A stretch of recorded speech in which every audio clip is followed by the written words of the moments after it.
Vacation അടിച്ചു കളിക്കല്ലേ. ഞാനും എൻ്റെ വീട്ടിൽ പോയിട്ട് വെക്കേഷൻ അടിച്ചു കളിക്കാന്ന്. നമ്മൾ 2 ദിവസമായില്ലേ കണ്ടിട്ട്. അതെന്താ വെച്ചാൽ ഞാൻ എൻ്റെ കൂടാളി വീട്ടിലാണ് 2 ദിവസം. ഇന്നലെയാനും എൻ്റെ അമ്മയുടെ കൂട്ടിയിട്ട് വന്ന് മുണ്ടേരി വീട്ടിലേക്ക് കൂട്ടിയിട്ട് വന്നേ. അപ്പൊ ഇങ്ങനെ നമുക്ക് കഥ തുടങ്ങിയാലോ. മധുരമുള്ള മാമ്പഴം.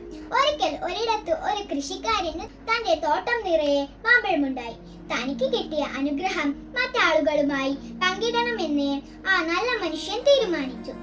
അതിനായി അയാൾ വഴിവക്കിലുള്ള തന്റെ മാവിൽ ഒരു ബോർഡ് എഴുതി വെച്ചു.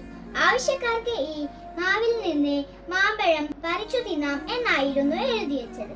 പക്ഷേ ആളുകളൊന്നും മാമ്പഴം പൊട്ടിച്ചു തിന്നില്ല. ചിലർ പറഞ്ഞു കേടുള്ള മാമ്പഴങ്ങളാണ് ആ മാവിൽ ഉണ്ടാകുന്നതെന്ന്.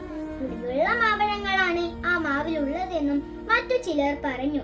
വെറുതെ കൊടുക്കാമെന്ന് പറയുന്നതില്ലേ ഉടമസ്ഥൻ വെറുതെ കൊടുക്കുന്നത് എന്തെങ്കിലും സ്വാർത്ഥ ലക്ഷ്യം വച്ചുകൊണ്ടാകുമെന്ന് അവർ ധരിച്ചു.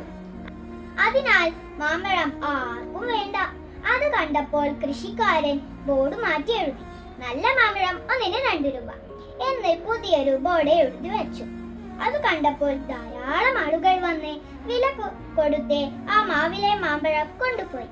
അഭിമാനമുള്ള മനുഷ്യർ ഒരു സാധനവും വെറുതെ സ്വീകരിക്കാൻ ഇഷ്ടപ്പെടുന്നില്ല എന്ന സത്യം കൃഷിക്കാരൻ മനസ്സിലാക്കി. അധ്വാനിച്ച് നേടുന്നതിനും പണം കൊടുത്തു വാങ്ങുന്നതിനും വില കൂടും, മധുരവും ഉണ്ടാകും. അപ്പൊ കൂട്ടുകാരെ, അടുത്ത കഥയിൽ കാണാം. ബൈ.